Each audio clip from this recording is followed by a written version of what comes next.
Well, welcome to Friday's Coffee with Job. Got my wee espresso cup, just finished that. We come today to Job chapter 2, and we're going to look at verses 1 to 7, where the angels come before the Lord and Satan presents himself. God boasts about Job, if you like, and Satan says, yeah, fair enough. But possessions, all the other things, but strike him in himself, in his health. And astonishingly, God permits Satan to make Job very ill.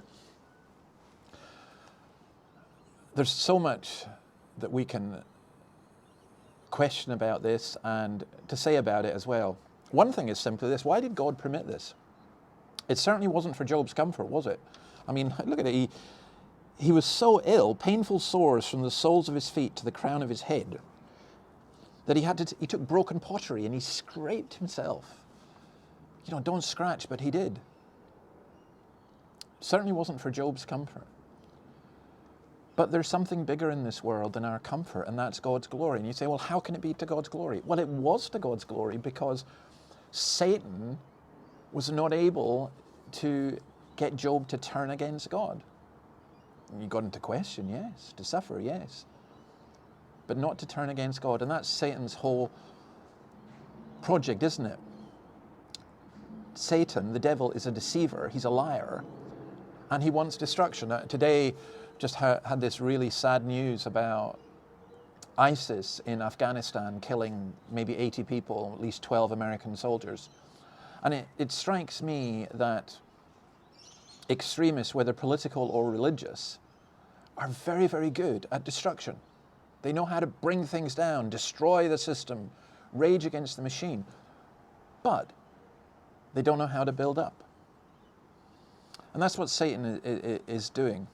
Now, we need to be very careful here. The Bible does not teach that all sickness is directly from the devil. So someone who gets COVID, the thousands of people who get COVID today, it's not the devil coming and directly attacking them.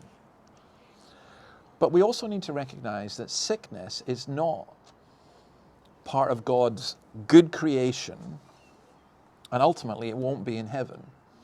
It is a result of sin, not directly. Sometimes it's directly. If I get drunk and go out and smash a car and harm somebody, that's a result of sin.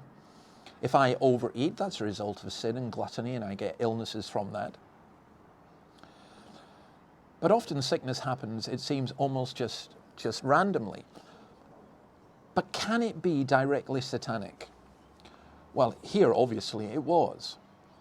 And can it be today? Yes, I think it can. I want to mention two personal incidences, and forgive me for doing this. Firstly, I remember when the Dawkins Letter stuff all started off, I went to speak at a New Frontiers church in Bedford. And we had an amazing night in a hotel. It was just amazing. And then I was lying in bed at night, and suddenly I was overwhelmed by this sense of dread, a sense of evil, and I was utterly physically discombobulated is a great word, I suppose. And the next day I woke up with a phenomenal headache. And for 2 years after that, every time I went and did one of these events, the same thing happened. Then 10 years ago, I was in hospital after myself and Gordon Wilson had challenged the Scottish government on same-sex marriage. It went very public, and I collapsed, ended up having internal bleeding and so on. But there was part of that for me was very, very spiritual. It was a spiritual darkness. It was physical illness, but it was also spiritual.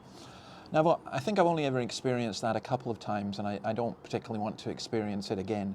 But yes, sickness can. We're complex beings, and everything is tied up. But I don't want to leave it there. Pain and suffering, says Dostoevsky in Crime and Punishment, are always inevitable for a large intelligence and a deep heart. The really great men must, I think, have great sadness on earth. We are going to have trouble and tribulation on this earth. There's no way around that. You can't hide away, as they put it here, under the Duna. You can't hide under the Duna forever. Look, this is part of life. We long to get to heaven, but equally, we're not Christ and we don't bear this on our own. He did. Christ carries our burdens. We cast all our cares on him because he cares for us. Please do remember that. That's us for this week. Back on Monday to have a look at Job's wife. I'm going on Sundays. I'm going to take a break tomorrow on Saturday, and then on Sundays we're going to look at, we need hope, so we're going to look at Romans chapter 8, which is my favorite chapter in the whole Bible, and we're going to look at the hope that is found in that. But I leave you with Job. I leave you with the thought that the devil even is subject to God, and that God is good, gracious and kind, and even in all our sorrow and suffering, he does care for us. So, see you next week.